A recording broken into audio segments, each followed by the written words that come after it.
Bonjour à tous, bienvenue sur ce nouveau podcast Cargo Family. Donc aujourd'hui, je suis vraiment ravi de recevoir Pierre-Antoine. Donc Pierre-Antoine, je vais te laisser rapidement te présenter et nous expliquer qu'est-ce que c'est que Agent Astra. Donc Pierre-Antoine, le CEO d'Agent Astra, donc une solution vraiment novatrice. On va parler aujourd'hui innovation, on va parler intelligence artificielle, bien sûr transport logistique. Donc voilà, nouveau podcast Cargo Family. Pierre-Antoine, comment ça va? Merci d'être là. Ça va super bien, non, merci de me recevoir. Je sais qu'en plus on a un peu de time difference, mais très cool d'avoir pu coordonner ce podcast. Ouais, je te remercie d'avoir pris le temps de venir. Donc très rapidement, je commence et après je te passe vite la main. Donc Cargo Family, vous le savez, c'est le podcast 100% transport logistique. On a un secteur passionnant avec des acteurs qui innovent, des sociétés novatrices, des services vraiment top. Et on veut, vous les acteurs du secteur, vous mettre en avant. On veut vous donner la parole. Donc c'est pour ça que vous êtes là. Et franchement, moi je suis hyper porté sur l'innovation. C'est quelque chose dans ce secteur qui me passionne. Donc je suis vraiment content de recevoir les startups, tu me diras si on peut vous appeler comme ça, du secteur. Est-ce que tu peux te présenter en une phrase et nous dire rapidement, parce qu'on va creuser bien sûr, qu'est-ce que c'est donc cette nouvelle société que tu mets en place? Ouais, avec plaisir. Donc, moi, Pierre-Antoine Rohr, je suis français d'origine, mais ça va faire 5 ans que j'habite entre le Mexique et les États-Unis, et c'est un peu là que j'ai attrapé le virus de start-up, hein, c'est complètement acceptable comme terme. Et du coup, ça fait quelques mois, et là, on vient de lancer plus récemment sur le marché, donc notre premier copilote avec de l'intelligence artificielle.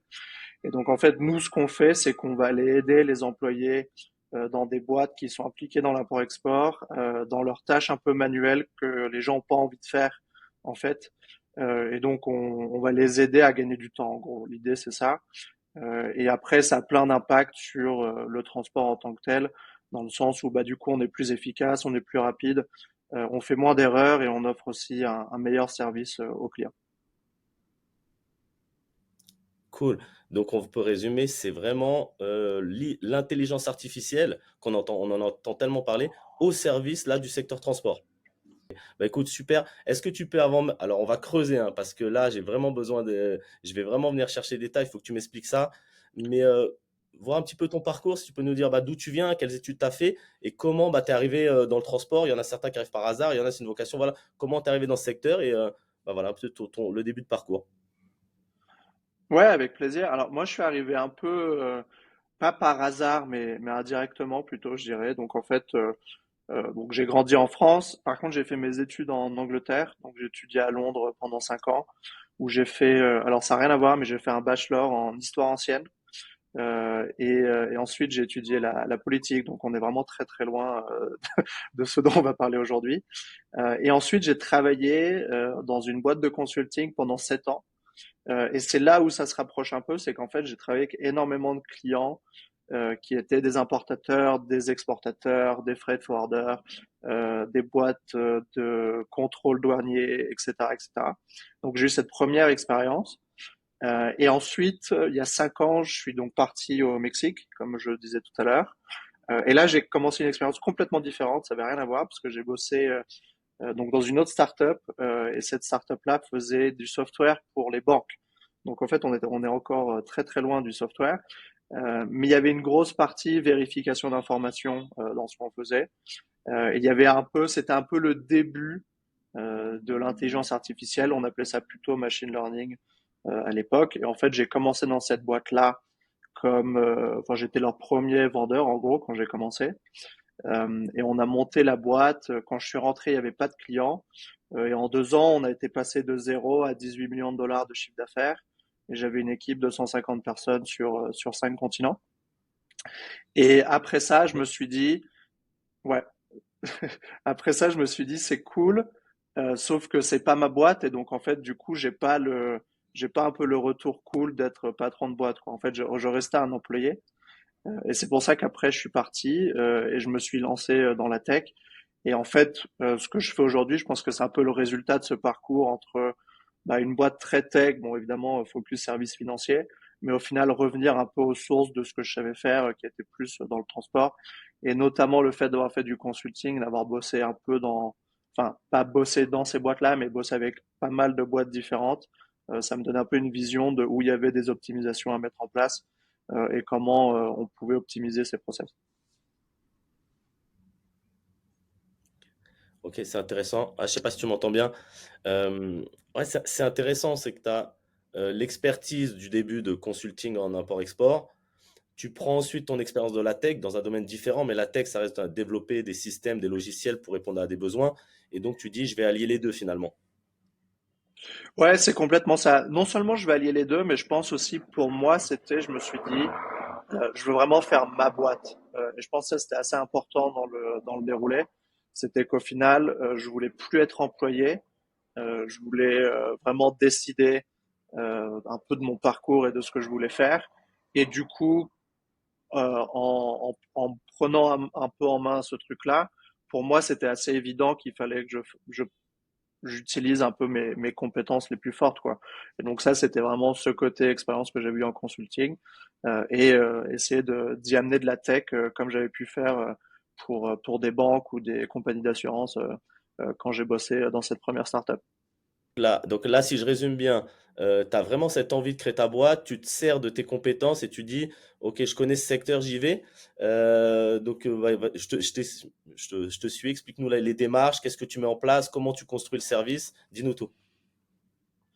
Ouais, alors en fait, moi je suis un peu, enfin, je pense que j'ai un parcours un peu atypique dans le sens où je me suis dit, on va créer une boîte aux US pour pouvoir lever des fonds avec des fonds américains.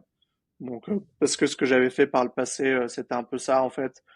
Tu te rends compte assez vite que le marché de ce qu'on appelle le VC, donc venture back, donc les fonds d'investissement américains, c'est quand même plus développé là-bas, donc c'est plus facile de lever des fonds.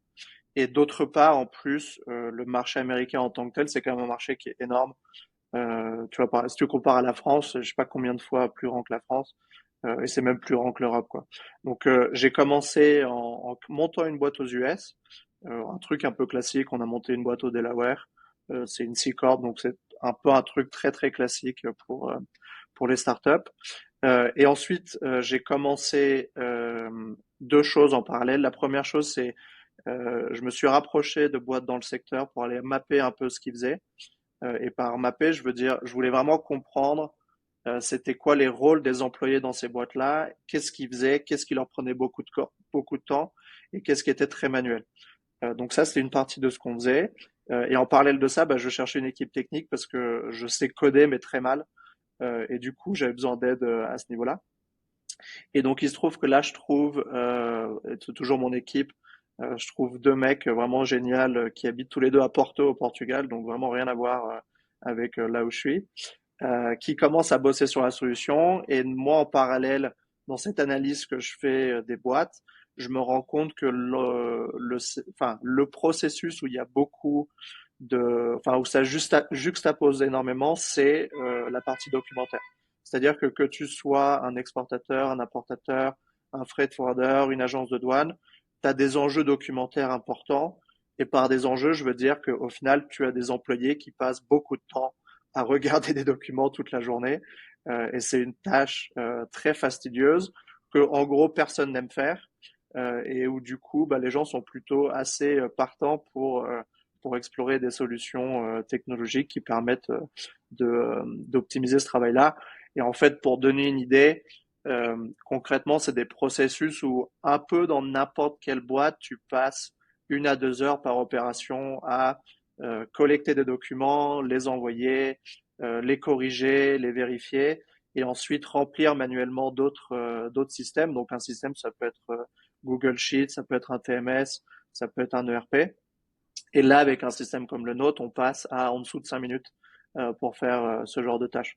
Du coup, bah, tout le monde est un peu content, quoi, parce que pour un employé, bah, tu passes plus de 2 heures sur des tâches vraiment super manuelles et pas très intéressantes. Je pense que le cerveau humain est quand même fait pour faire des choses un peu plus dynamiques. Et pour les patrons de boîte, c'est intéressant aussi parce que du coup, tu commences à pouvoir découpler un peu le nombre d'opérations que tu peux gérer en tant que boîte et le nombre d'employés que tu as. Parce qu'au final, le but, c'est que si tu passes plus 2 heures, mais 5 minutes, tu peux avoir un employé qui gère plus d'opérations que par le passé. Ok. Et c'est hyper intéressant, mais attends, tu nous as donné trop d'infos, mais je reviens juste sur le début. J'aime bien l'humilité quand tu nous dis, bon, bah, j'ai simplement ouvert une boîte aux US. Mais déjà, attends, c'est hyper top. Tu sais, on est souvent, moi, je suis le premier à entreprendre et j'entreprends bah, en France parce que c'est mon pays. J'ai l'impression que c'est plus simple, mais enfin, je trouve ça hyper intéressant. Tu te dis, j'ouvre aux US, je sais le faire. En plus, toi, tu as les contacts là-bas et tu as raison. Et je vais tout de suite viser un marché beaucoup plus grand.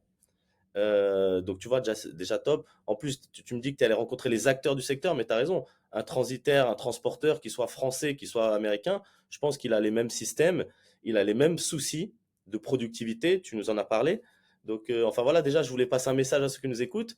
Ben déjà, la logistique, le transport, il y a pas mal de choses à faire. Et puis c'est vrai que des fois, on se cantonne un peu à notre région. Et finalement, est-ce qu'il n'y a pas possibilité d'aller chercher des marchés? Donc j'espère en tout cas que tu nous expliqueras dans un prochain podcast si ça a fonctionné et si vraiment vous avez ouvert sur le marché, enfin si vous êtes développé, parce que vous êtes déjà ouvert. Mais merci en tout cas tu vois, d'inspirer, c'est un peu ça l'idée du podcast, donner des idées à tous les gens qui voudront faire un peu comme toi. Je reviens sur la technicité. Donc l'idée en tout cas, cette nouvelle solution, elle devait amener de la productivité en retirant les tâches chronophages. J'ai bien résumé? Ouais, c'est exactement ça. Non seulement chronophage, mais je pense que surtout c'est manuel. C'est-à-dire qu'il y a évidemment des tâches chronophages qu'on va pas être capable de remplacer aujourd'hui ou que les gens veulent pas remplacer. Tu vois, je pense que typiquement le contact humain, on veut le garder dans les échanges commerciaux, par exemple. Ça, c'est pas du tout quelque chose qu'on va chercher à remplacer. C'est pour ça que j'insiste bien sur le fait, c'est vraiment les tâches manuelles, tu vois. Donc tu as deux documents côte à côte et tu vas vérifier que l'information d'un document à l'autre est la même. Tu vois, ça, c'est des tâches en interne qui sont faites manuellement et typiquement où il y a vraiment une vraie volonté de la part un peu de tout le monde dans la boîte hein, d'aller optimiser. Ok. Donc je reprends le fil un peu de ton avancée. Donc là, tu as cerné on va dire, les axes d'amélioration des exportateurs, des importateurs, peut-être des transporteurs. Tu me diras un peu qui est ta cible de client tout à l'heure. Tu as ton équipe, tu commences à avoir ton équipe avec les deux mecs à Porto, qui est des codeurs, donc des développeurs. Donc ça y est, tu lances l'application. Comment ça se passe? Comment on crée un système en partant de rien? Voilà. C'est une bonne question. Je pense que déjà, en fait, ce qui est assez important, en tout cas, nous, c'est l'approche qu'on a pris, c'est que avant de développer quoi que ce soit, le plus possible, on a essayé d'abord d'avoir de la confirmation de clients potentiels que c'était intéressant.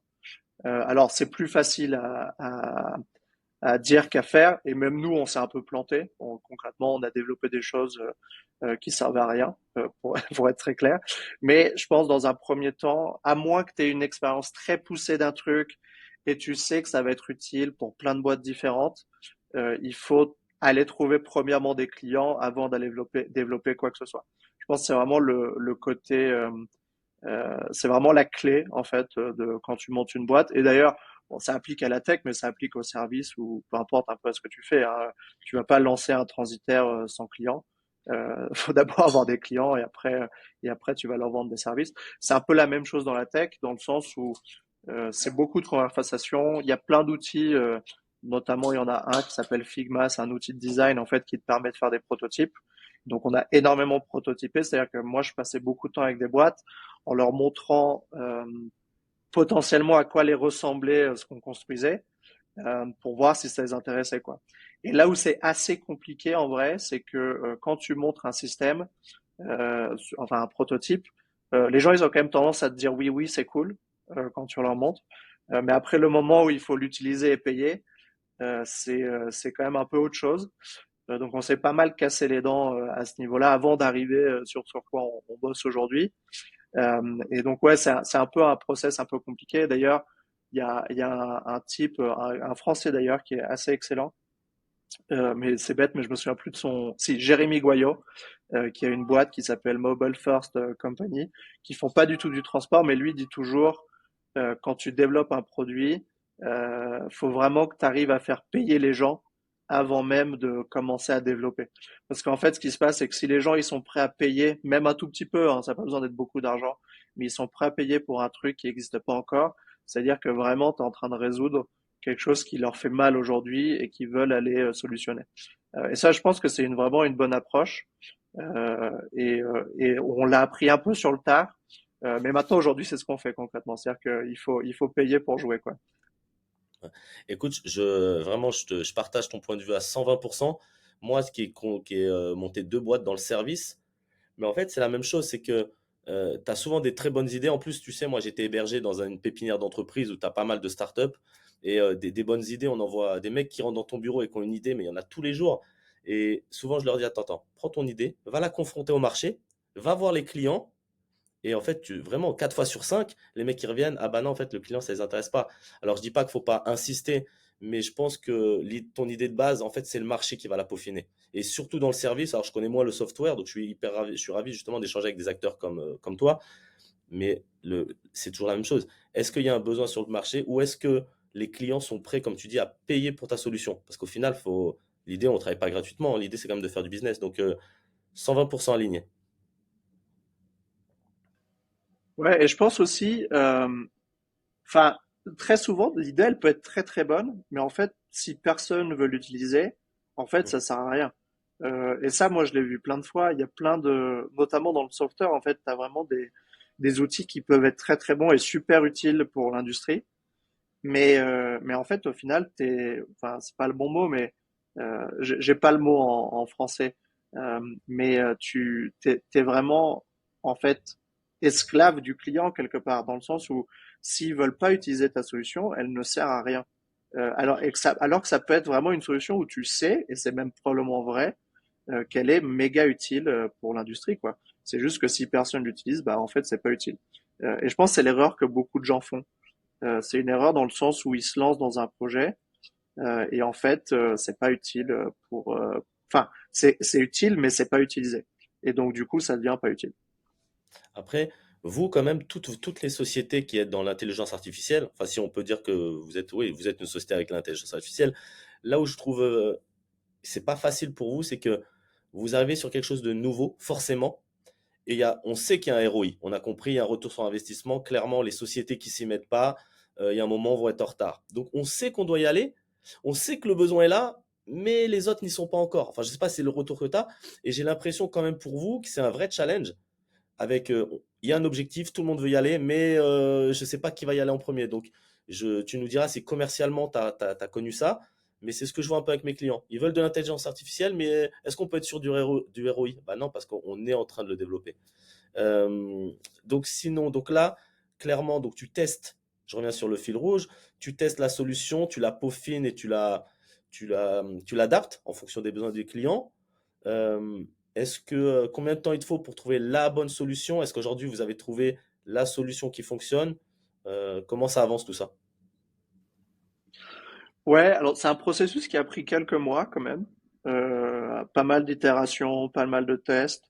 Comme je te disais, on a fait des trucs aussi qui servent à rien, que du coup on a un peu abandonné.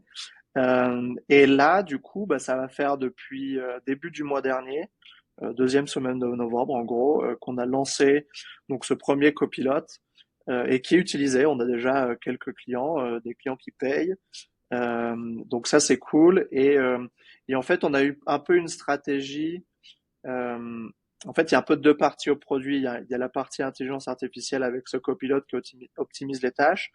Et en plus de ça, il y a un côté un peu Dropbox pour l'import-export, donc en fait, qui optimise le côté partage d'informations, qu'on a lancé un peu plus tôt. Donc le côté Dropbox a 2 mois sur le marché, donc on a un peu plus de data et d'utilisation. Et l'autre partie, comme je te dis, bah, aujourd'hui, ça a 1 mois, quoi, en gros. Et ouais, et en fait, euh, parce que on a essayé d'avoir cette approche de valider avec les gens avant de lancer, de les faire payer avant, on a eu très vite des clients, en fait, sur l'outil actuel. Et je pense que c'est aussi ça ce qui est bien dans cette approche-là, c'est que non seulement tu construis quelque chose qui est utile, mais en plus tu as des clients assez vite, quoi. Parce que tu l'as entre guillemets un peu fait avec eux et pour eux. En startup, en langage startup, ça s'appelle des design partners. Donc en fait, c'est des partenaires enfin, de design, donc des partenaires de création d'outils, quoi. Et à partir du moment où l'outil est prêt et tu le lances, bah, ils deviennent tes premiers clients. Et donc ça, pour le coup, aujourd'hui, on en a 5 et on est en phase pilote avec une dizaine de boîtes additionnelles. C'est bah top, bravo. Pour être passé par là, je sais que c'est pas forcément facile. C'est hyper positif quand tes clients pilotes, en tout cas testeurs, si on peut résumer ça pour deviennent clients de la solution finale que vous avez mis en place ensemble finalement. Donc ça veut dire il y a un besoin, l'idée il est validé, le système est utilisé en général. Donc c'est un bon début. En tout cas, bravo aux équipes. Ouais, merci. Et je pense encore une fois, c'est vraiment, en fait, on a fait quand même pas mal de filtres dans ces partenaires-là. Et concrètement, c'est des gens qui payent depuis. Enfin, on a un peu de niveau. On a ceux qui voulaient pas payer, et c'est pas comme si on les met de côté, parce qu'on écoute quand même ce dont ils ont besoin. Et au final, c'est des profils assez similaires aux boîtes avec lesquelles on bosse aujourd'hui.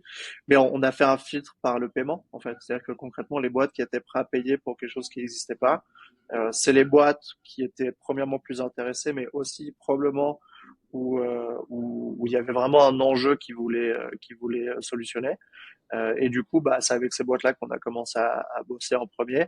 C'est ces boîtes-là qui deviennent nos premiers clients. Et après, dans ce filtre, les boîtes qui étaient pas forcément partantes pour payer quelque chose qui n'existait pas encore, bah, du coup, ça devient un peu le deuxième batch de clients qu'on va avoir, etc., etc. Donc, ça nous permet de grossir de cette forme-là. Super, chapeau. Alors, je voulais que nous aides pour qu'on comprenne un petit peu Agent Astra, le système. Imaginons, moi, je suis un exportateur ou un importateur, comme tu veux. Tu me proposes ta solution.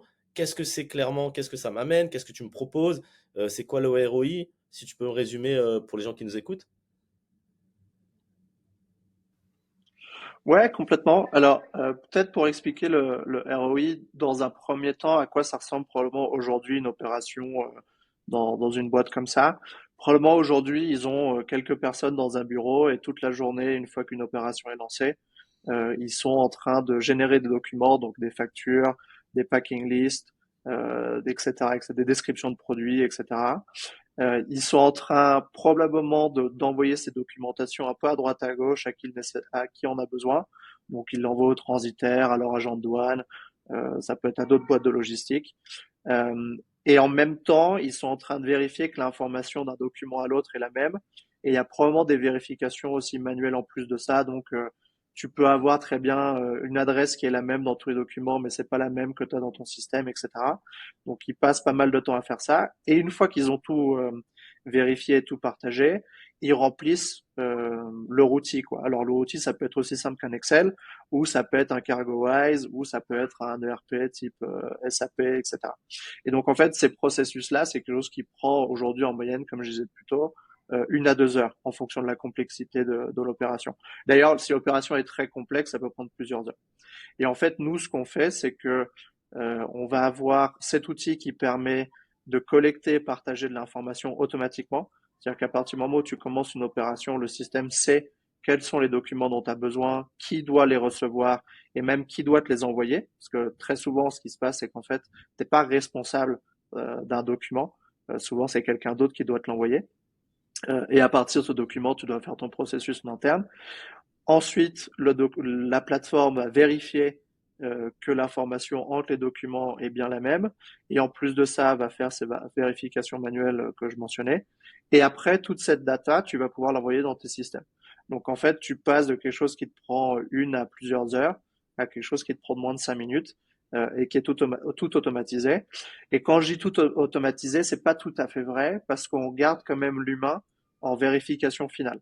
C'est-à-dire que l'intelligence artificielle va pas faire tout automatiser. On pourrait le faire, mais je pense de toute façon, les entreprises et les gens qui font ça, ils veulent avoir un peu le dernier mot sur ce qui est évalué. Et donc, il y a un peu ce système de vérification manuelle où en fait le copilote présente le résultat à un employé et l'employé va le valider avant de confirmer que tout est bon, OK en termes de vérification et d'envoyer ça dans d'autres systèmes qu'ils utilisent. Ok, écoute, moi c'est assez clair et ce qui est bien aussi, c'est que tu sais, il y a pas mal de personnes qui se sentent un peu menacées par l'IA. Mais moi, je trouve que ton explication, elle va vraiment dans le sens dans lequel je la vois. C'est que l'IA va supprimer les postes sans valeur ajoutée, les tâches qui n'ont aucune valeur ajoutée, clairement de la saisie de documents. Et en fait, c'est un peu pareil dans la douane. J'avais reçu Loïc Poiseau dans la douane. On va aller plus sur du conseil, sur de la vérification. Et en fait, les gens ont tout intérêt à se spécialiser, je pense, et à devenir vraiment des spécialistes, parce qu'on n'aura plus besoin, à terme, c'est vrai, d'opérateurs de saisie. Et je pense que l'IA, faut le prendre comme ça. Et tu as raison, c'est bien de laisser des gens qui vérifient. Un mix entre de l'IA qui s'occupe des tâches sans valeur ajoutée et l'humain qui vient ajouter son expertise et sa vérification. Donc, en tout cas, moi, je trouve ça bien, ce monde du futur. En tout cas, moi, il me convient bien. Et j'en profite aussi pour te poser une question. Je ne sais pas si tu as le droit de nous dire, qu'est-ce qu'il y a derrière? Comment on construit ça? Comment l'IA va aller chercher des infos sur une facture? C'est vous qui remplissez de l'IA qui lui avez montré, je sais pas moi, 10 000, 20 000 factures?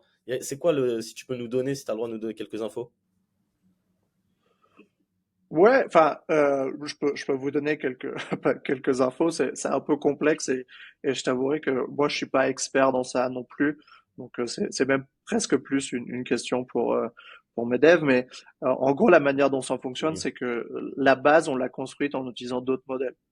Donc typiquement, les autres modèles, c'est genre OpenAI, ChatGPT, ça peut être Anthropic avec Claude, ça peut être Mistral qui est français. Je pense que nous, c'est quelque chose qu'on utilise et c'est important d'aller soutenir un peu aussi l'écosystème français. Et typiquement, en fait, ces modèles-là, enfin moi, la manière dont je décris un peu ces modèles, c'est un peu comme, tu vois, par exemple, tu as ta puce Intel dans ton ordi. Et après, bah, faut quand même aller construire l'ordinateur autour parce que la puce seule, tu peux pas en faire grand-chose concrètement.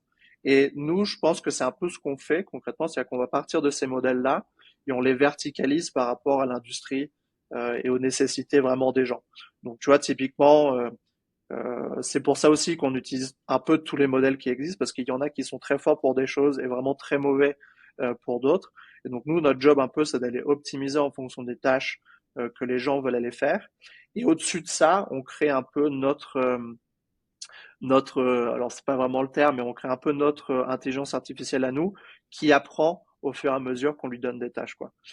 Et donc c'est un peu comme ça que c'est développé. C'est un système un peu tentaculaire, sans rentrer dans le détail, mais vraiment en fonction de ce que tu vas aller vérifier, tu vas aller utiliser des outils différents, etc. En plus de ça, un peu ce que nous on commence à comprendre bien aujourd'hui, et c'est comme ça que ça fonctionne. Mais on n'est pas sur le côté. Je pense que le terme c'est infrastructure, c'est-à-dire que tu vois, les modèles, c'est vraiment de l'infrastructure, c'est vraiment ce qui va aller faire l'analyse, etc. Nous, on est plutôt sur le côté comment tu rends ça digérable pour les boîtes, quoi. Parce que en fait, aujourd'hui, tu pourrais très bien dire, bah moi, je vais utiliser ChatGPT, mais bon courage, quoi. C'est pas fait pour être utilisé. Tu peux avoir un peu de résultats intéressants, mais c'est pas quelque chose qui va te permettre vraiment d'aller optimiser des processus dans ta boîte. Et c'est là que nous, on rentre en jeu, où en fait, on va avoir cette expertise-là, et on se dédie à ça 100% de notre temps pour aller adapter ces outils à l'usage qu'on va pouvoir en faire en entreprise, et en l'occurrence en entreprise de transport. Et c'est un modèle que tu vois dans pas mal d'autres industries d'ailleurs, où bah, tu vois, tu vas avoir des boîtes qui vont aller automatiser des tâches que font des avocats, que font des experts comptables, etc., etc. Bah, nous, on fait ça pour l'import-export. Ok, bah écoute, moi je suis, en tout cas, parce que moi je suis ravi de voir que notre secteur transport logistique avance. Parce que tu sais, souvent, sur certains, on a été en retard sur par rapport au marketing, la communication, on a été en retard. Donc là, c'est bien. Je suis ravi que des sociétés, des startups comme les tiennes, bah, vous mettez toutes vos compétences techniques, des devs, des entrepreneurs comme toi pour, bah, en fait, vous améliorer, hein. C'est des nouveaux produits, des nouveaux outils. Donc vraiment, je suis ravi. J'avais rencontré, moi, Axel, à l'époque, Bandiaki, qui digitalise aussi toute la partie transitaire. Donc vraiment, j'espère que je recevrai encore de nouveaux entrepreneurs innovants. Donc ça, vraiment, bravo à vous. Merci d'être là. Je voulais revenir aussi sur quelque chose quand même assez intéressant. Le branding, le nom, moi, je le trouve cool. En plus, on parle d'agent et on se demande, attends, mais ils nous mettent un agent, ils nous mettent quelqu'un. Tu vois, je trouve. Est-ce que tu peux nous en dire un peu plus déjà sur le nom? Et puis, je crois qu'il y a chaque produit un nom spécifique. Ouais, complètement. Alors, agent Astra, agent, c'est parce qu'on crée des agents, des copilotes avec l'intelligence artificielle. Donc ça, c'est assez simple. Astra, en fait, et ça revient un peu à ce que je te disais tout à l'heure, où j'ai étudié l'histoire ancienne à l'université. Astra, en grec ancien, ça veut dire étoile. Et non seulement ça veut dire étoile, mais très souvent c'est lié à la navigation. Donc ça faisait un pont un peu sympa avec l'apport-export. Et ensuite, les agents, les copilotes, bah, ils ont des noms de dieux grecs. Et donc ça, du coup, c'était un peu le côté de se dire, bah, c'est quand même plutôt cool d'avoir un dieu grec qui t'aide à faire ton job. Et en plus de ça, c'était un peu différent à ce qu'on voit sur le marché où tu vois les agents ils s'appellent un peu Pierre-Paul Jacques, c'est pas très inventif. Donc du coup, je pense que c'était un truc un peu différent. Et après, l'avantage en plus pour nous, et là c'est un avantage purement de branding, c'est que je devrais probablement pas le dire, mais c'est pas très grave. Au fur et à mesure qu'on va lancer des copilotes, bah, ça sera quand même beaucoup plus simple de leur trouver un nom parce qu'on a une liste prédéfinie de dieux grecs, donc on prend dans la liste et ça va plus vite. Sachant que le premier, comme il est sur le côté un peu automatisation et optimisation de communication au final, il s'appelle Hermès parce que Hermès c'est le dieu messager. Donc voilà. Et après les prochains, bah, on en a plusieurs un peu sous le coude. On a Zeus, Hera, Arès qui arrivent dans les prochains mois. J'imagine, tu sais, le collègue qui rentre chez lui le soir qui dit Chérie, c'est bon, c'est mon collègue Hermès qui a géré le dossier. Ça peut faire ça peut faire des discussions sympas. Ouais. Et puis bon, après Hermès, c'est un terme un peu, c'est connu et c'est un dieu plutôt sympa. Quand tu commences à dire c'est Arès, le dieu de la guerre, qui m'a aidé, tu te demandes un peu plus pourquoi il a fait ça. Mais ouais, enfin, je trouve que c'est cool que plutôt de dire, c'est un peu comme je disais au début, très souvent il s'appelle un peu Pierre-Paul Jacques. Bon, au final c'est pas très grave le nom qu'ils ont, mais je trouvais ça un peu cool d'avoir un nom un peu plus original et au final ça parle un peu aux gens, quoi. Ça donne un côté un peu sympa au copilote. Je crois que ça l'humanise aussi un petit peu plutôt que ça soit complètement une solution technologique, quoi. Ouais. Tu sais, ce qui est bien, c'est que on comprend avec le nom, ok, j'ai un agent fictif, enfin, c'est pas fictif, artificiel en tout cas, qui va m'aider sur certaines tâches. Et si j'ai bien compris, là, on a pour l'instant le premier agent donc sur certaines tâches, comme on a vu la saisie des factures. Et donc, vous allez développer, tu as déjà prévu développer plusieurs agents. Ça veut dire qu'il y a un service qui va s'étoffer. Est-ce que tu as déjà une idée ou c'est déjà prévu? Ouais, ouais, en fait, aujourd'hui, on est capable, donc ce que je disais avec ce copilote, d'aller aider sur ces tâches documentaires. Et l'idée, en fait, c'est de lancer des copilotes sur d'autres sujets le plus rapidement possible. Donc, on va très probablement lancer un copilote qui te permet de gérer beaucoup plus facilement ta boîte mail, parce qu'on sait à quel point les boîtes mail, c'est le bordel pour, pour tout ce qui est import-export avec des milliers de courriers toutes les semaines. On pense aussi à des enjeux au niveau plus financier. Donc, tu vois, quelqu'un qui va aller aider la partie comptable, un copilote qui va l'aider la partie comptable adaptée au travail d'import-export. Donc, il y a plein de copilotes un peu auxquels on réfléchit. Et nous, toujours, ce qu'on cherche à maximiser, en fait, c'est le temps des gens. Donc, en fait, on va vraiment aller toujours chercher quelqu'un, enfin, un copilote qui va vraiment permettre de gagner beaucoup de temps, tu vois. Tu peux avoir des tâches qui sont euh, pas sympas à faire, mais au final pas très chronophages. C'est clairement pas des choses sur lesquelles on va aller se focus dans un premier temps. On va vraiment aller chercher des choses qui coûtent où les gens passent vraiment plusieurs heures par semaine pour aller l'automatiser et leur permettre de faire ça en quelques minutes en fait. Et donc on peut bosser sur plein de sujets différents. Et donc là c'est pour ça d'ailleurs je reviens un peu à ce que je disais tout à l'heure avec les design partners. En fait très concrètement on bosse vraiment main dans la main avec nos clients actuels pour comprendre c'est quoi le prochain enjeu important Ah, pour eux, tu attends, vois. ah, attends, je fais une petite coupure. On a été coupé. J'ai dit, je reviens sur nos clients actuels. Vas-y. Parce qu'on a- Ouais, Ah, attends, on est en coupé fait, là. Attends. tu m'entends là? Ouais, là c'est bon, je t'entends. Allô? Tu peux faire sur. Je reviens sur ce qu'on parlait de Ouais, l'accompagnement. Ouais, tu m'entends? ouais, ouais, Vas-y. je reviens sur ce que je disais sur sur nos design partners, nos clients actuels. En fait, c'est vraiment avec eux qu'on va aller développer les prochains copilotes en fonction de leurs nécessités. C'est-à-dire qu'ils nous ont un peu ouvert leurs portes, ouvert les portes de leurs opérations avec ce premier copilote.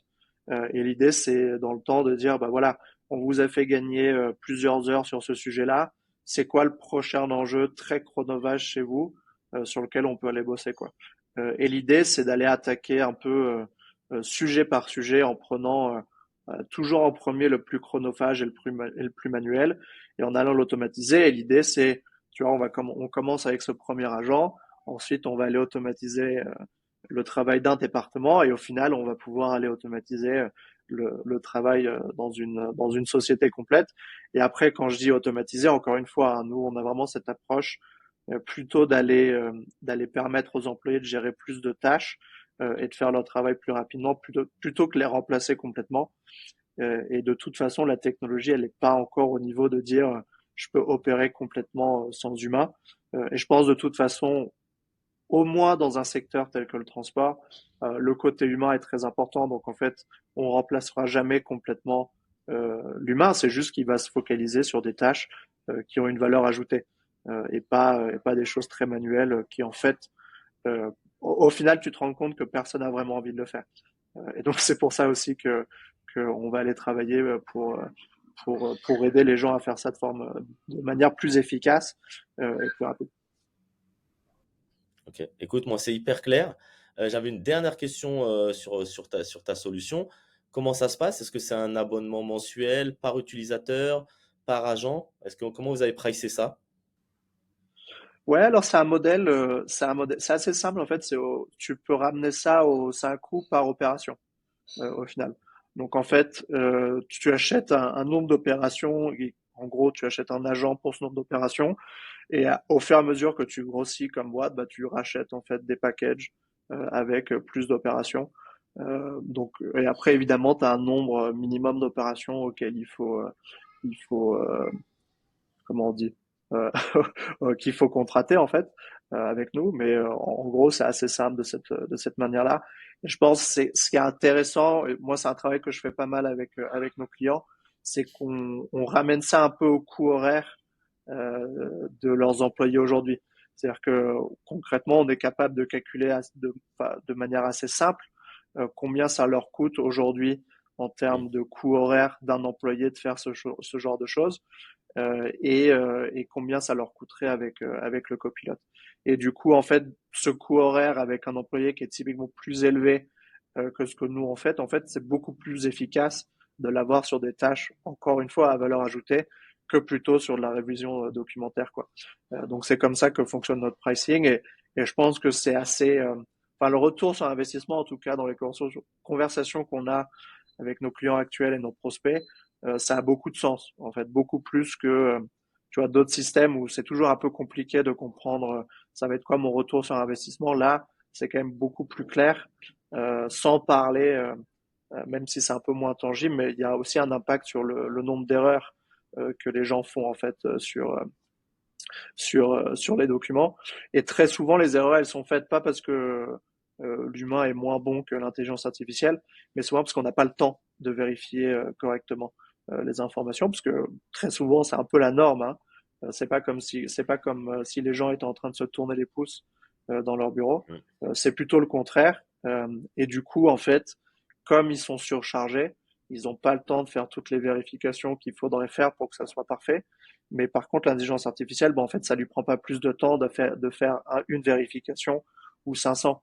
Et donc, du coup, c'est pour ça aussi qu'on a un taux de précision qui est supérieur à ce que peut faire un employé débordé aujourd'hui. Écoute, moi, c'est hyper clair. De toute façon, le ROI, on le calcule vite. Tu as raison. Si tu fais gagner 2 heures par jour, je te donne une moyenne à un exploitant, quel qu'il soit, bah, en fait, tu calcules vite le coût que ça coûte à l'année et combien votre société peut faire économiser. Donc ça, un. Et deux, je te remercie d'avoir notifié les erreurs. Tu sais que dans l'import-export, les erreurs, elles coûtent très cher. On parle souvent en maritime. Bah, demain, tu envoies un conteneur mauvaise destination. Je peux dire que les frais de détention, demurrage, de relivraison, ça peut être énorme. Et je me rappelle, d'ailleurs, ça m'était arrivé, petite anecdote, j'en profite, quand j'étais en agent de transit maritime, j'avais envoyé, écoute bien, 5 conteneurs. Au lieu de les envoyer à Durban, j'avais envoyé à Johannesburg. Entre nous, même pays, d'accord? bah, en fait, ça nous avait coûté plus de 5 000 $ de frais pour aller relivrer au bon endroit. Donc, tu vois, c'est anodin, mais c'est des choses qui arrivent. Pourquoi? Parce qu'on est dans des métiers où on est toujours sous l'eau, on a beaucoup de travail et les erreurs, ça arrive quand tu as beaucoup de dossiers. Donc, je te rejoins tellement sur la partie erreur qu'on oublie souvent. Donc, voilà, et éviter les erreurs, c'est des gains, enfin, c'est des pénalités en moins. Productivité des salariés. Enfin, voilà, moi, enfin, ça y est, j'ai plus de société d'import-export, mais sinon, tu serais venu faire une démo, hein. Ouais, non, et puis c'est intéressant ce que tu dis, et même dans des exemples. Alors, en effet, ça paraît assez évident quand tu te trompes de destination que ça a un coût. Mais en fait, même sans se tromper de destination, ce qui peut se passer, c'est que tu as une erreur dans un document, et ça, je suis sûr que tu l'as vécu, mais du coup, tu as un retard en douane. Et en fait, le retard en douane, Mhm. ça a un coût ne serait-ce que de stockage, en fait. Et sans forcément t'être trompé de destination, en fait, tu vas assez rapidement avoir des coûts qui sont liés aux erreurs qui peuvent être faits dans les documents ou d'autres types d'erreurs, hein. Il y a pas qu'au niveau documentaire. Mais ouais, comme tu dis, c'est quelque chose. Et là où c'est un peu plus compliqué, je pense, c'est qu'en fait, c'est des choses qui sont un peu moins mesurées. C'est-à-dire que, tu vois, quand tu es facturé pour du stockage plus long parce que il te manque un document. Bon, en général, les gens ils payent, tu vois, ils se débrouillent pour payer. Ils réfléchissent pas forcément au fait que genre, mais attends, si ça me passe, ça m'arrive 3 fois par mois, ça me coûte X. En fait, si je vais aller solutionner cette partie documentaire, je vais économiser aussi beaucoup d'argent. C'est pas juste le copilote qui fait que je vais gagner du temps pour ces opérations-là, mais ça va aussi me faire gagner de l'argent en termes d'erreurs que je vais plus faire. Ouais, là, ça devient assez intéressant, mais je t'avouerai que c'est moins direct comme retour sur investissement. Tu vois, parce que je pense que c'est quelque chose que les gens ils mesurent un peu moins. Tout le monde le sait. Tu vois, genre, bah, typiquement, quand j'en ai parlé là, tu avais tout de suite un exemple. Mais c'est quelque chose qui est, je pense, moins mesuré dans les boîtes. C'est-à-dire ils l'ont moins, ils le prennent moins en compte dans leur optimisation. Tu vois, genre, parce qu'au final, tu trouves toujours une manière de récupérer un peu ton investissement. Soit tu le fais passer au client, soit t'as une ristourne, etc. Mais Ah c'est non, quelque chose qui, ouais, a un énorme impact sur le coût des marchandises. Et en plus de ça, je terminerai sur ça, mais tu as aussi des marchandises où un retard, ça peut impliquer que tu perds complètement la marchandise. Quand tu penses à tout ce qui est fruits et légumes, par exemple, tu sais, quand tu perds une semaine à la douane, bah ça vaut plus rien, hein. Tes bananes, elles sont trop mûres et tu dois tout jeter, quoi.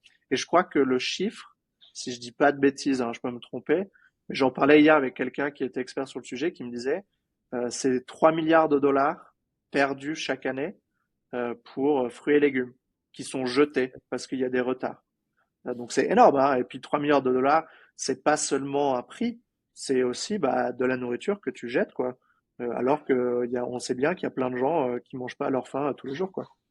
Donc il y a encore plein de boulot à faire pour mhm. optimiser ce genre de choses et pour éviter aussi les gaspillages. Ok. Bah écoute, non, moi je suis ravi de découvrir ta solution. Euh, voilà, il y a des solutions novatrices qui arrivent sur le marché et j'espère en tout cas que les personnes qui écoutent vont apprécier voilà, d'avoir découvert. Merci en tout cas, Pierre-Antoine, de nous avoir donné tous les backstage un peu de cette création. Moi, j'ai une dernière question pour toi avant de clôturer ce podcast. Qui va avoir la chance de profiter de ce système? Est-ce que pour l'instant, tu es qu'avec des clients américains parce que tu nous as dit que tu avais créé là-bas? Ou est-ce que tu vas tout de suite venir en Europe? Est-ce qu'on va devoir attendre pour que vous veniez chez nous? Juste voilà, un petit peu le futur là, de cette année, l'année prochaine au niveau client et implantation. Ouais, alors moi c'est vrai que je suis très, enfin, vraiment on vise les États-Unis dans un premier temps. Après, c'est vrai qu'on a déjà des clients dans d'autres endroits. Donc en fait, ce que je te disais, il y a un peu un côté aussi Dropbox à ce qu'on fait, ce qui nous permet d'avoir des clients dans d'autres régions.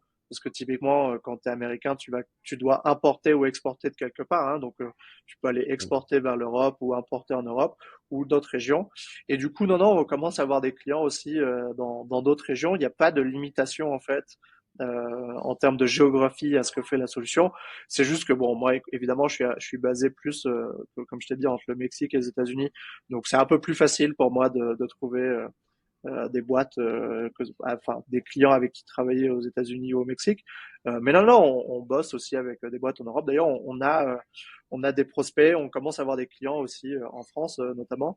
Donc ça, c'est assez cool. Et pour la petite anecdote, on commence aussi à avoir des clients en Afrique et aussi en Amérique latine et aussi en Asie. Donc tu vois, genre c'est pas, je dirais pas qu'on est que États-Unis. Bon, il se trouve qu'on est un peu plus focus sur ce pays-là, mais non, non, il y a pas de limite. On accepte tout le monde. Ok, super. Écoute, si jamais on a besoin de renseignements, peut-être des gens qui ont écouté le podcast, on te contacte sur LinkedIn ou peut-être par mail. Il y a un site pour la plateforme? Ouais, alors sur LinkedIn ou alors on a un site internet agentastra.ai, donc c'est intelligence artificielle mais en anglais, hein, donc c'est intelligence ou agentastra.com, les deux marchent et renvoient vers le même site internet. Ok, super. Bon, bah écoute, moi je te remercie vraiment d'avoir pris le temps. Décalage horaire chez toi, il est assez tôt. J'espère que, en tout cas, tu as pu nous montrer vraiment ce que pouvait amener l'intelligence artificielle dans notre domaine transport logistique. Merci beaucoup. On se revoit bientôt. Tu nous donneras la suite un Ouais, petit avec peu plaisir. d'ici un an peut-être. Ouais, complètement. Ouais, ou même Bon, plus ça tôt, marche. hein. Avec plaisir. Allez, c'est parti. Dès que tu passes à Paris, on se boit un café et puis tu nous racontes tout ça. En tout cas, moi, je voulais vous remercier d'avoir suivi ce podcast Cargo Family, la première plateforme dédiée au secteur transport et logistique. Et je vous retrouve rapidement pour un prochain épisode. Salut Pierre-Antoine, à bientôt. Merci Mathieu, à plus.